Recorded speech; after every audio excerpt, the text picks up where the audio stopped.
आणि कट्टर बाण होताना दिसून येते. या कृतीने त्यांना डोकावून दिले नाही. त्यांनी इंग्रजांविरुद्ध बंड पुकारले. लोकांनी जागृत व्हावे म्हणून त्यांनी मराठा व देशनी हिंदुत्ववादी सुरू केले.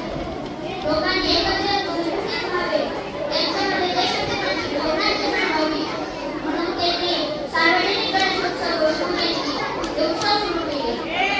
कितीही संकट आली, आभाळ जरी कोसळले तरी त्यावर पाय ठेवून उभा राहील.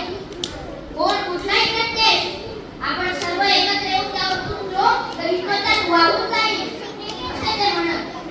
देशकार्य म्हणजेच देवकार्य हा विचार त्यांनी लोकांमध्ये रुजवला आणि भारत मातेचा हा तेजस्वी सूर्य संपूर्ण भारत देश प्रकाशमान करून 1 ऑगस्ट 19